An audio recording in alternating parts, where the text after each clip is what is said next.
Hello, welcome back to Table Talk. Did you miss it?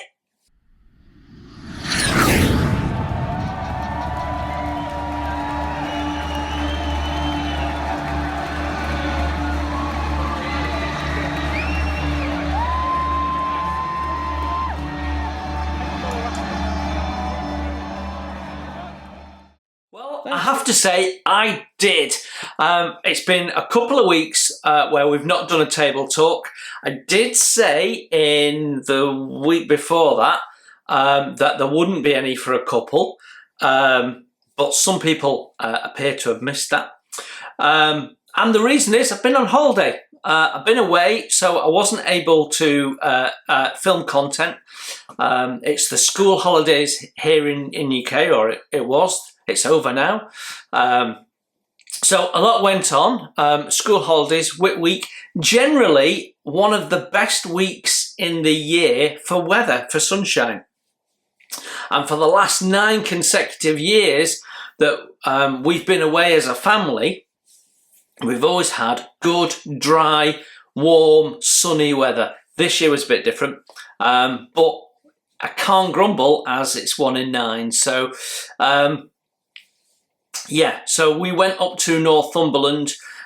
We were just slightly south of Berwick-upon-Tweed. And in that area, there's lots and lots of medieval castles. Now, my youngest daughter, is getting really into history at the moment. It was ticking off boxes for all of us. So there was castles. My eldest daughter Daisy, she loves them. She's got a bit of a thing for dragons, so castles, dragons and the association. She loves her history too. My youngest is getting into her history. She's been doing the Vikings and that sort of stuff, and the medieval kings. So going to visit some medieval castles ticked off box for her as well. Paula wanted to go to Alnwick Castle, which is I suppose these days most famous for Harry Potter filming, Hogwarts, and I have a long-standing bucket list date with Hadrian's Wall, which we managed to do as well. So we covered all of the bases in there. So I'll show, for those of you that might be interested, especially those of you outside of the UK who might be interested, I've got some photographs that I'll share right at the end of the video. But yeah, it was also my youngest daughter's 12th birthday on last Saturday. So we arrived back then. But we'd done some bits and pieces for her on her birthday. So she got her first sort of hi-fi system, a mini one, just to see how she goes. I don't want to give her... I've got some separates from a previous system of mine that she may inherit, but Daisy also has some of my separates as well. So... we may upgrade her hi-fi as she goes, but right now she's got her first little hi-fi, and she was listening to that while she was playing the games in her room. So yeah, she's spending more and more time in her room. They do that as they get older. She's playing games, sometimes playing games with her friends online, so they can chat while they're all playing. So having some music in her room that's better than putting a CD in a DVD player through the telly is a big win, and actually it sounds pretty good. She's got the smallest room in the house, so she doesn't need much oomph to fill the room. So we had all of that going on, and yeah, it was the weather wasn't great, and I looked at the weather and I decided, you know, from the weather forecast what days we were going to do something. So on the day that we thought it was going to be the wettest, we went to Alnwick Castle because there's lots of indoorsy bits to do, and it was a bit damp, but it wasn't that bad. So we were able to do all the outside stuff. We had a formal guided tour, and then we went in and did the inside of the castle and what have you, and we got some medieval history. So basically a 14th century castle, but 1,000 years plus of history on that site, and of course the famous Getty institutes and museums and stuff in the US all start at Alnwick Castle. That's where it comes from. It's one of the former residents of the castle, but I think it's 700 years that the castle's been in the same family, the Percy family. So really, really interesting history. I have done Alnwick once before, when Daisy was very, very little, but we got a lot more out of it this time.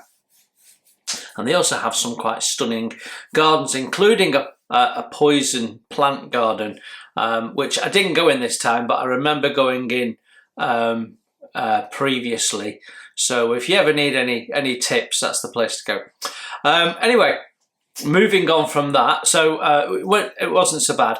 And then the day that looked like it was going to be the very, very best sunny day is the day I chose to go to Holy Island. Now, for those of you that don't know, Holy Island is a little island connected by a causeway only. These days, it's a car causeway, which in a couple of places is only one car wide, but historically was just a foot causeway, and certainly in medieval times. It was somewhere interesting to go to because there's a castle there, and there's also a priory, and that priory is famed for being the first place in Europe to be raided by Vikings. So there's a lot of history there, although it wasn't the Vikings that did the damage to the building. It was Henry VIII and dissolution of the monasteries for the creation of the Church of England, and it fell into disrepair then. But it would have been an absolutely stunning building before then, and you can go around the ruins and there's some images of what it would have looked like, which was quite useful. And then we walked all the way up to the castle. So you go up this ever increasing hill, and then just as you get to the castle, you go straight up, really quite a steep hill. And when you get to the bottom, you've got the entrance to the castle, and there at the entrance was a little sign saying "Not open today." And as Daisy said immediately, well, why didn't they put that at the bottom of the hill? So yeah, on the day we went, it was dreadful. It wasn't the sunniest day. It was raining. It was windy. It set off my neuralgia. It was that windy, yeah, it was pretty goddamn miserable, I gotta say. So it was a bit of a shame, but we still had a good day there. And all in all, we had a great holiday. I got to unwell, but it didn't quite go to plan. I'd been, for the week before that, I'd been beavering away. I'd been doing some filming. I'd filmed some first impressions videos and some other bits and pieces. And my plan was to take all of that video footage on a memory stick. And so I've got a large 2T memory external drive that I can take, and the plan was in the mornings in the caravan when everyone else is asleep, I was gonna edit all these videos so that when I got back, all I've got to do is upload them and I get well ahead. Forgot to take it. So I didn't do anything. I didn't put it on my pack list, so it didn't get packed. So there you go. So I'm still behind on the videos. So last week managed to get all the content out. This week coming, I don't have anything loaded up yet, and I don't have anything edited yet. So we will see, but we will go through what I'm expecting should possibly be up. Anyway, enough about my holidays.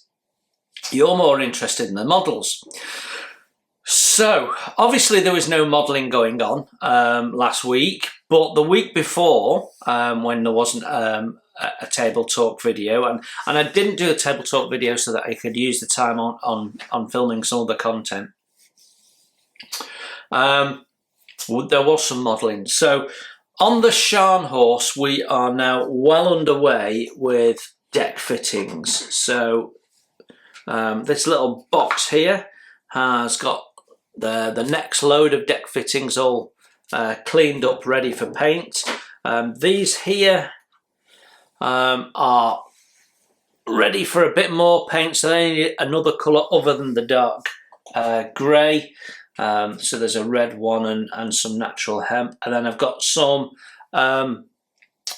doors there for skylights, which I'm going to have off but near the skylights, so we had a bit of animation. Started using some of my 3D printed aftermarket, so in the next step in my instructions, in my sequence of instructions anyway, some of the roller fair leads are going to go on. Sorry, got interrupted by the postman bringing another stash ad. We'll talk about that in a sec.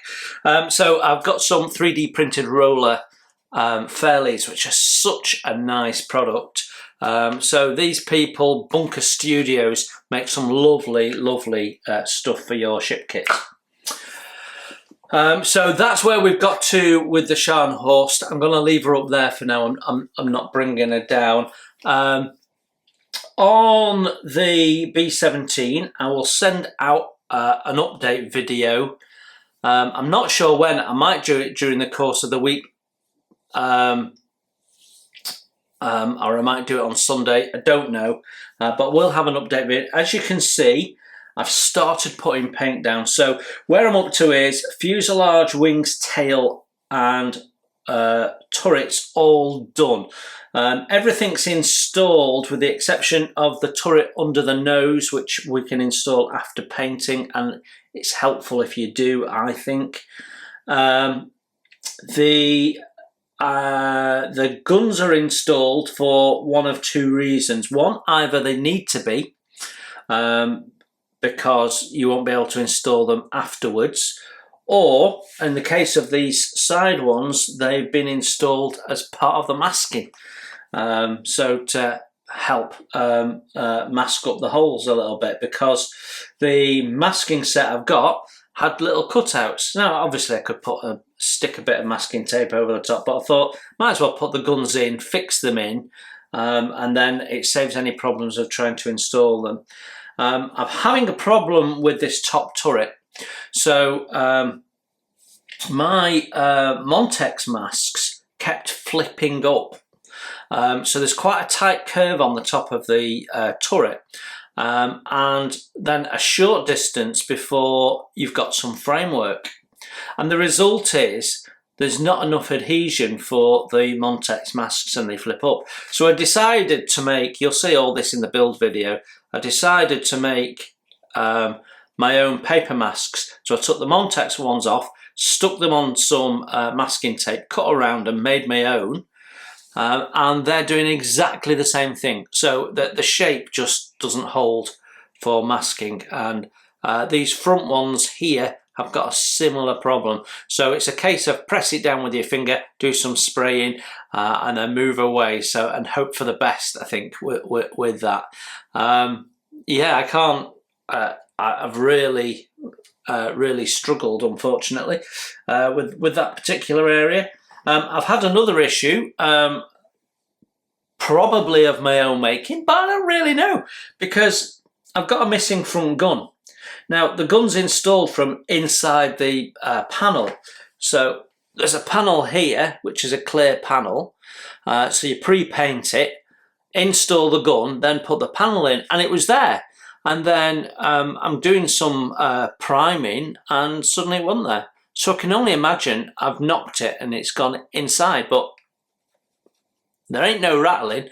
We will we'll see when we unmask whether we can see it or not. So yeah, I'm a gun short. Must be being serviced by the crew, I imagine.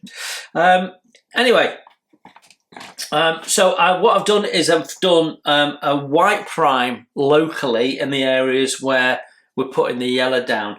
I've got the first layer of yellow down only. So it's gone down okay.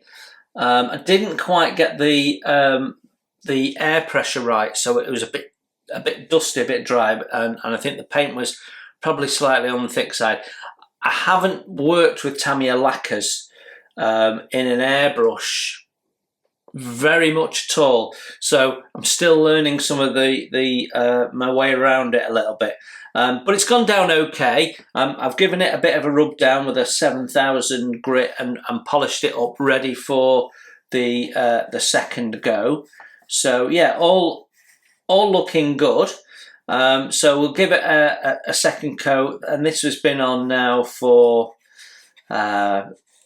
18 hours maybe. So yeah, we can get that on.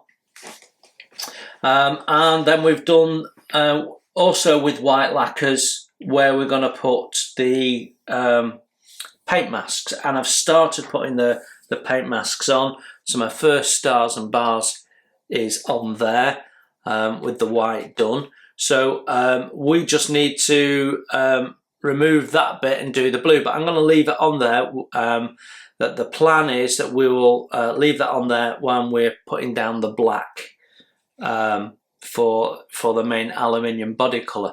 But you have to put the stars and bars on before you do the green stripes, because on this side it sits within one of the stripes. So if you're using the decals, not an issue, because you just put one decal on top of the other. If you're masking like I do and painting these bigger decals on, then you've got to think about the process. But generally, really happy with it, how it's come together. I have had some gaps to fill, and because I'm doing it as a sort of novice builder style of build diary, we talk a little bit more in detail about filling gaps with different methods, so different fillers and plastic card. Yeah, it's all sort of coming together nicely, and I want to get it done, because time is running out on the B17 group build. You have until the 1st of July to finish your builds, guys. So yeah, that's why I want to get an update out, so I can remind people that the closing date is coming. Anyway, really happy with that. So that's where I've got to with my main two builds. Now we'll talk more about builds in a minute. Got some stash ads to talk about. We've got 4 of them to talk about, actually. But before we do that, let's just talk about what happened whilst I was away from Table Talk the last couple of weeks. So, going way back to my last Table Talk, I was complaining about my chair and said I would have a new chair for the next Table Talk. And here it is. So, I don't know how you pronounce that, Boolies, is it? Don't know. And I've got to say, I am massively impressed. It is so comfortable. I am really happy. It's got proper adjustable lumbar support, unlike I had lumbar support on the last one. But ultimately, that it's the old adage of buy cheap, buy twice, and I sort of did. The last chair had a 2-year warranty. I'm fighting with them now, but that chair's ended up going to the tip. And this one is, though expensive, I managed to get it on a sale deal. But though expensive, it's worth every penny. It is so comfortable. Anyway, so that was how I left Table Talk. Then the following Monday, which was the 20th of May, we had part 3 of airbrushing, and I can't remember what that would have been. So let me just consult my... I think it was setting up... Yeah, setting up the airbrush, I think. Which included lubricating the needle, which I think is something that is missed by a lot of people. So I've been really pleased with the positive comments I've got from that. It's actually not easy to do those videos because there's lots of different ways of skinning the cat when it comes to airbrushing, and I'm talking about my way of doing it, and I've learnt my way through a combination of learning from others and learning by trial and error. And so I know certain things that work for me, and that's what I'm sharing. And as I'm trying to take people from being complete novices, have never used an airbrush, and get them to a point where they're competent to do airbrushing for painting their models and doing detail painting, I think it's a good start position. My knowledge is a good start position. I'm not professing to be an expert on anything. You know, basically I'm someone that does model building for a hobby, and I do YouTube videos as an extension of that hobby. That doesn't make me an expert. Like most YouTubers who are model makers, they're not experts either. Even if they've got a shop or a store, doesn't make them experts. So there's lots of different ways of doing it. There are some experts, there are some actual professional model builders and professional artists on YouTube who you can learn a lot from, and I follow one or two of them who do airbrushing, and a lot of what I've learned about airbrushing I've learned from people who are professional airbrushing artists rather than modelling airbrush use, because the tool is the same, the behaviour of the paints is the same. So there are some artists who just paint figures and busts and stuff and use the airbrush, and you can learn so much from those guys and apply it to your aeroplane. So that's what I'm sharing in these videos, and it's generally been well received. I haven't had any negative comments. Have had one or two people who sort of like to, there's always someone that wants to, for some reason, wants to contradict you. So I'm showing you what I believe is the right way to do it. Like I say, from learning from people who are genuine experts, and learning from people who are do it all the time and have a long-standing proven history and my experience. I mean, there's things I see experienced modelers do that I try and they don't work or don't work for me and I don't like, and I won't talk about those. So as always, I give you my honest opinion. It's my way of doing it, not the way, because actually there's no such thing as the way. And I think quite often modelers are looking for the technique, the solution, the scientific ratio for mixing paint. Doesn't really exist, mate. Because there's so many variables every time you paint. It's different. Temperature in your room, paint system you're using, the model you're laying it on, the distance you are, you know, what mood you're in can even affect how well you do painting. Believe me, if you're in a bad mood, you're going to get a very aggressive camouflage pattern. Anyway, generally, I'm really happy with how those airbrushing videos are being received. And I think they're a long-standing way of putting that out into the community. So that's great. The following Wednesday, we had the DO335 trainer version from Hong Kong Models, my first Hong Kong model kit. And the plastic, I mean, it's a typical Chinese manufacturer story. The plastic is lovely. The kit is well thought through in its design. They've added the weights in for you and that sort of stuff. Loved it. Instructions could be better. Paint instructions completely missing for the interior, at least. So my little top tip, if you've got that kit or you're thinking about getting that kit, well, if you're thinking about get the kit, get the Tsukimura one. Would be my advice. I sort of wish I'd got the Tsukimura one now. If you've got that kit though, my advice is go to Scalemates, get the Zukimura instructions. They've got very, very detailed paint instructions for the cockpit, and you can just apply it to that kit. Simple. So I've downloaded a copy. That's my solution. So all in all, really nice kit. Got lots of feedback. Clearly an aircraft that a lot of people are really interested in with the 2 engines. It is unusual, as you know, if you're a long-time follower of the channel. I like unusual and unique and strange engineering. It appeals to me. So that's why I have that model in my stack. Then we did on the 24th the build, the Friday build, and that was the Sharby Part 3, where we did most of the block painting, getting the main colours down, finishing the tanks, decals on, all that sort of stuff.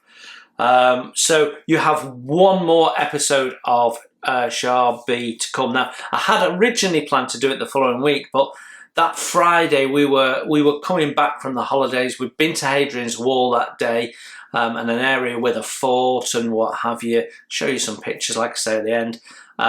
So it was just, by the time I got back and we'd got all the suitcases in the house and I'd made tea, a late tea and all that sort of stuff, I was pooped. So I pushed it back a week. So yeah, so you've still got part 4 to come on. We had airbrushing part 4, which I think was that priming, or yes, I think it was.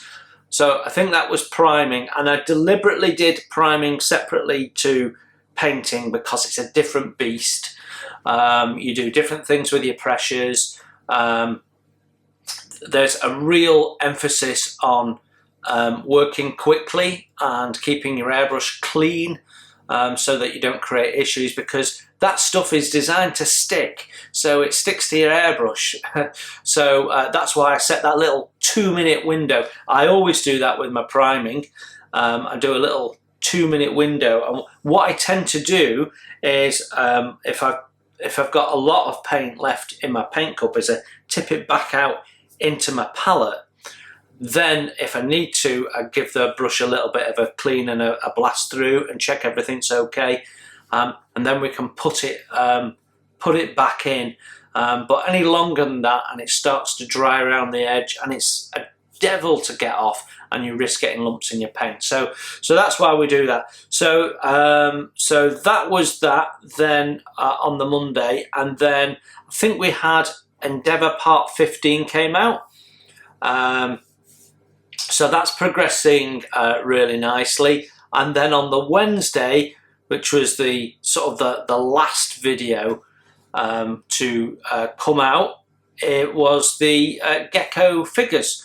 So I'm going to be using those figures in the next build after the B17, which is the little tempo diorama. So those figures will be walking past the tempo. So I was assured by, I think it was Gary actually, that the tartans were fictional. So, okay, doesn't surprise me. They've just gone with any old tartan pattern. But I mean, those in the know that the different clans have different tartans, and it means things to people. So, but in China, where they're manufacturing that, they may have missed that and just thought, you know, tartan's a pattern like this, and we'll give you a couple of colours, and we'll give you a red one, and we'll give you a green one.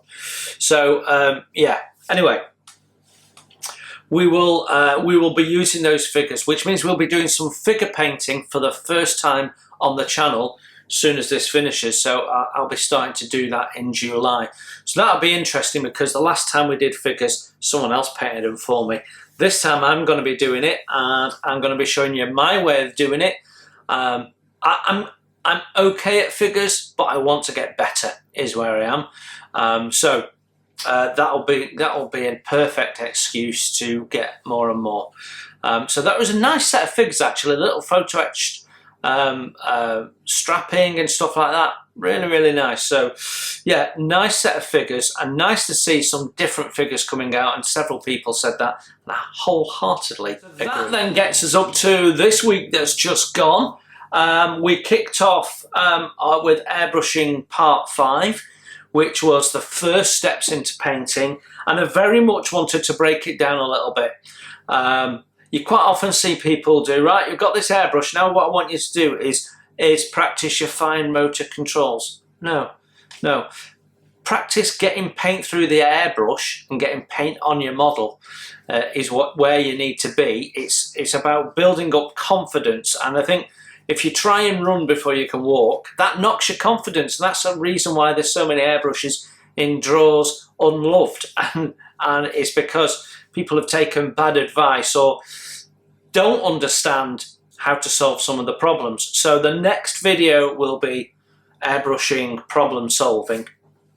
The common ones. I can only talk about the ones I've come across, but they're sort of the usual ones, I guess. There's a very small number of common ailments on an airbrush, and I can assure you it's the airbrush user, not the airbrush, that's the issue. And I can talk you through all of those, so we'll do that. But in the first painting one, if you didn't see it and you're new to airbrushing, go and see it, because we talk about the air on, paint off, air off rule, which is a fundamental thing you need to be practicing. And we showed you a couple of little basic maskings so that you can put paint down in the same way as you put primer down, and do a whole wing and not worry about it. The reason why we do that first is because if you've not got learnt control of your trigger and you're maybe a little bit heavy-handed and you've got a wide spray cone, you're putting a lot of paint. Being able to purposely want to put a lot of paint down makes it easier for the novice to do it and be satisfied with the job they do, get a better result, and encourage you to do more airbrushing. And you can mess around with fine skills a little bit later on. So that's why we deliberately did that. But like I say, the next video will focus on solving issues, which I think is the next important step, because now you're starting to paint, you're going to get those problems, you need to solve them. And then we'll do more techniques, painting techniques after that. So I have a little list that I intend to do. So I've got, what, 1, 2, 3, 4 videos planned yet to do. So that will make it, I think, 9 parts in total. And then what I might do is do a Q&A session. So there's been a number of questions asked during the season, so I might take all those together and do a video answering those questions. So look out for one of those airbrushing videos where I'll ask you to ask me any questions ahead of that video, and we can solve some of the problems and things for you. Still playing around with some ideas on that, to be honest. So yeah, so that was Monday, and then Wednesday was the beautiful walrus kit from Airfix, which I've already built. I built it as a Silver Wings version. Goes together relatively well.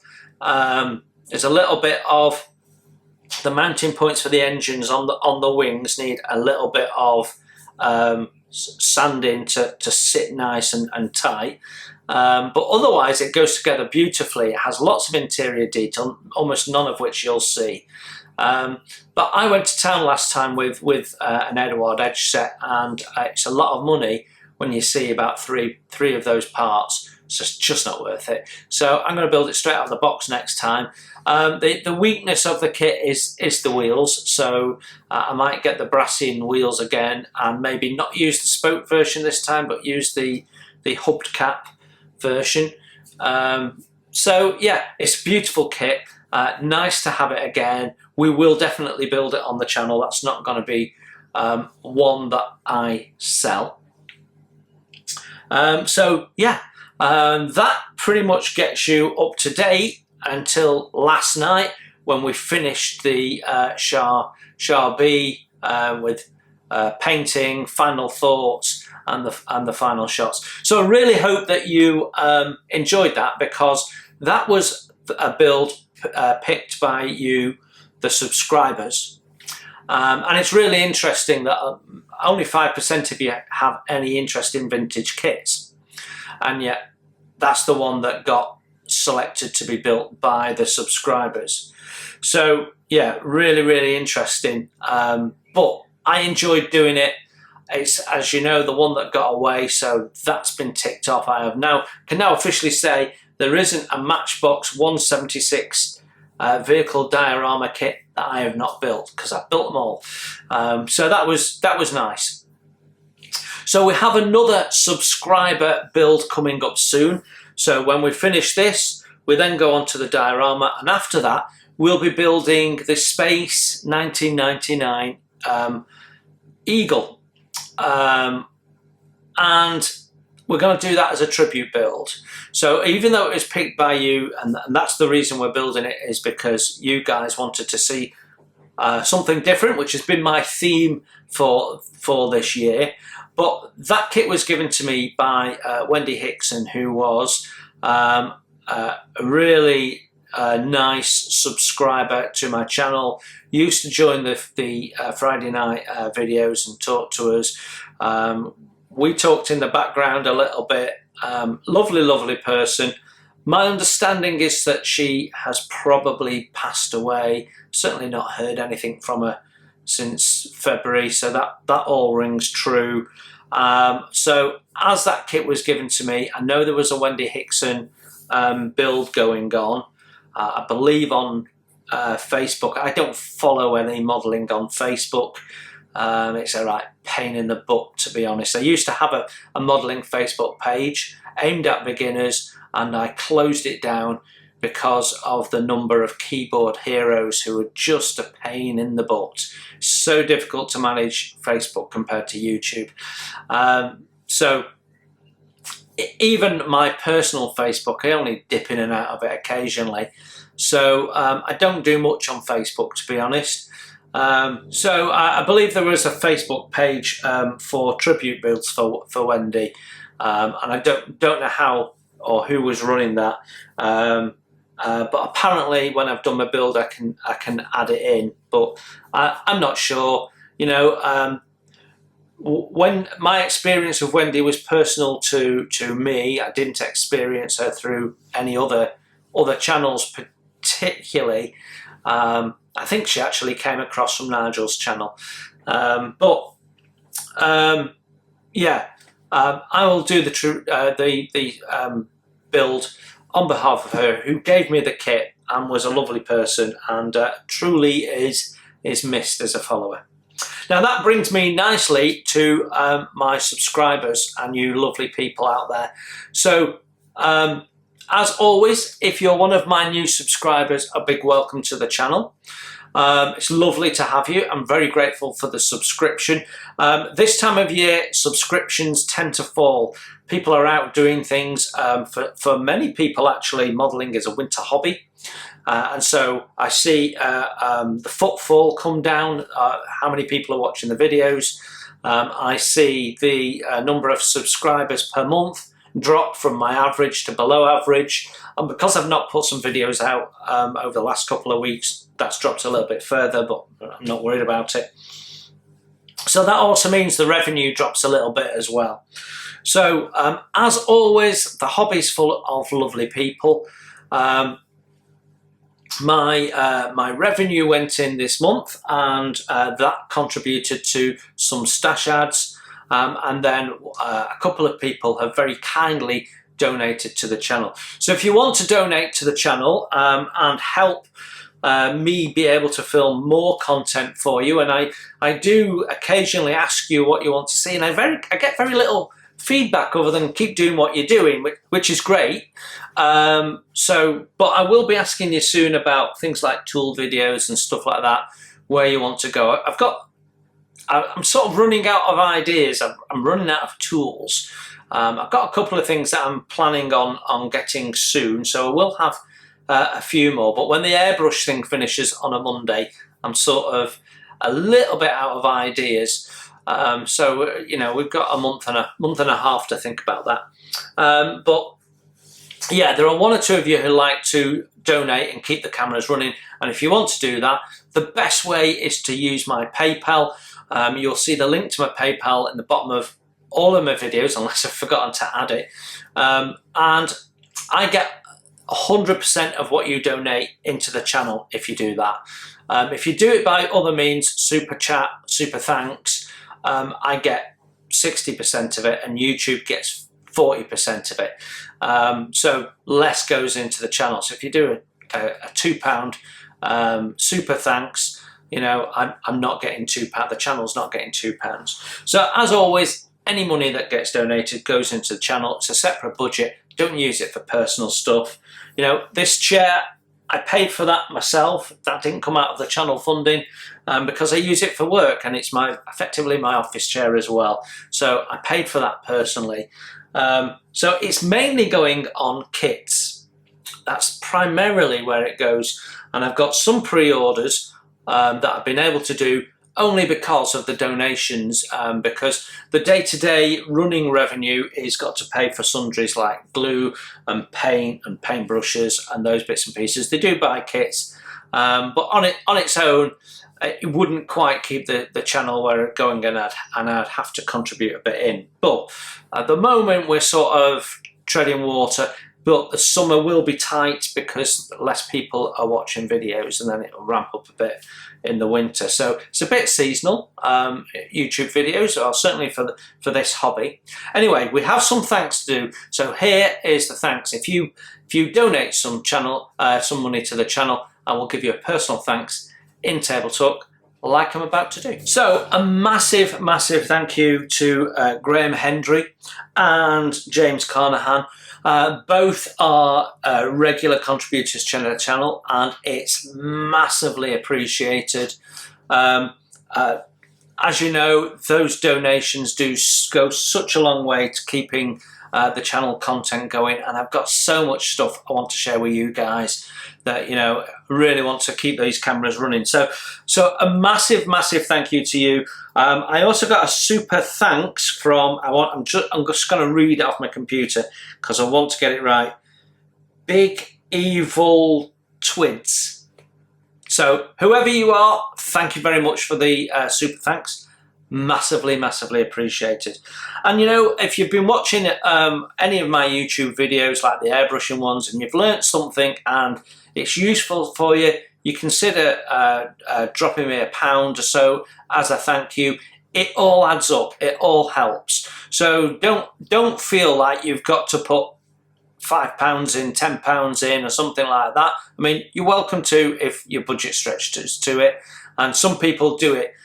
Do a donation monthly and do a larger sum. Some people used to do it weekly and put a smaller sum in, and some people do it occasionally when they've got something that they think is worth saying thank you to.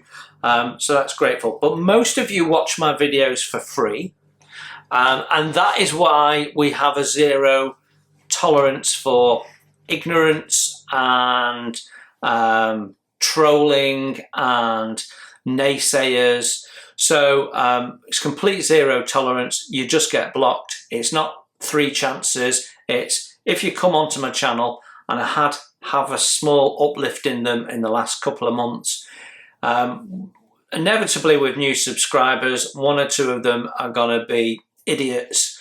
And if you're an idiot, even if you don't know you're an idiot, you're going to get blocked from the channel, which means you'll be able to watch my content and you'll be able to contribute to the fact that an advert's run, which generates point something of a pence for me, but you won't be able to leave your bile on my channel, which is perfect for everyone. So big thank you for watching the videos.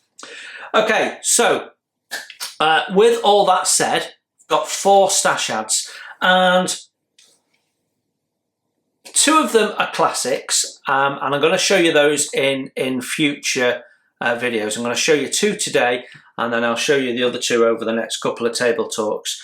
So the 2 that I'm going to show you over the next couple of table talks are vintage kits. One of them is so left field that everybody's going to be taken by surprise, except for maybe those people that were in the last who were a couple of weeks ago in the build video live chat, because I did talk about it there. But if you weren't, someone might spoil the surprise now. Someone who knows may well say. But I have got something that's completely left of field for me as well. Just because I wanted to have a go with my airbrush at doing it, and yeah, but we'll leave that to talk about in the video. And then another one is well, I suppose both of them are left of field, because the other one is a motorbike, and I've only ever built one motorbike before, a Harley Davidson. Don't remember the brand of the kit. I remember the kit quite clearly. I don't think I ever quite finished it. I think I got it nearly there and never finished it for whatever reason. But this is the big kit ad. And we're going to talk about this one now. So this is the Bristol Bulldog. It is sealed. I have not opened it yet. I have not looked inside the kit. I have had it for a couple of hours. So this is the brand new tool Bristol Bulldog from Airfix in 1:48 scale. It's a skill level 3. It's got 2 flying hours, and I'm going to build it. I'm going to stop everything and build it. Well, I'm not actually going to stop that.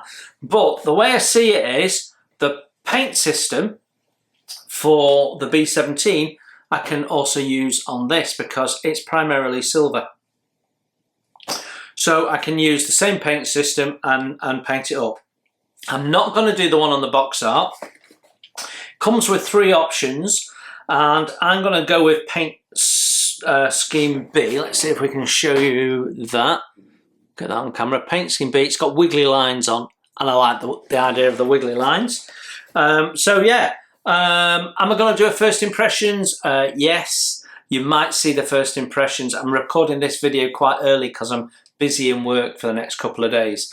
I need time to get it up. So I'm probably going to, this is probably going to have been seen before the tabletop. Probably. If not, it'll be coming very soon after. So yeah, Bristol Bulldog, I was really looking forward to it. From the initial announcement of what's being released by Airfix, this is probably the most exciting kit coming out of Airfix this year. So unless they've got some surprises like they had last year, don't know. Because, you know, they're not saying that they have. Then this could be the highlight of the kit releases for the year. Other than we've had the big bomber, we've got a Chinook coming, and I'm also interested in the new lifeboat, but this one seems a more important one to me, and I'm hoping they've done the rigging justice. But they've got all sorts of little details on the artwork, which I'm hoping are in here. So yeah, skill level 3 bodes well. 2 flying hours. But I have no idea what the kit's like because I have yet to open the box. So that's one of my stash ads. So that was a pre-order from January. So I'm excited about that. Now the other one has come whilst I've been filming. So let's do something that we don't do very often. Let's have a box opening right now. So I know what this is. I have a small number of go-to places where I buy my model kits in the UK. They're not secret places, but there is basically 3 that I think are at the more affordable end or don't take the mickey on their prices. So there's the Scale Model Shop, which I really like. And then there is Jeglum, which if you're careful you can get a deal with, and then there's Dave Coley's Emporium, and this one has come from Dave Coley's Emporium. So sometimes you can find kits on Dave Coley's that are out of stock everywhere else, and I think it's a lesser known of the 3 I just mentioned. And Jeglins sometimes have good deals on, but if you're not careful you can pay a little bit more, and Scale Model Shop is generally cheaper than most other places. So those are the 3 I look at, you know, as a main rule. Right, okay. So if you've never bought from Dave Coley, He actually has a physical model shop, which has just moved, I believe. Okay. Firstly, when you buy a kit from him, you get entered into a prize draw. I'm not showing you the number. So yeah, you have to keep up with the website to see whether you've won, which then makes you see the new deals and bargains and new stuff, and then you might weaken and buy one. So it's great business thinking. So yeah, you get one of those. You used to sometimes get little tools and things, though. He hasn't done that for a while.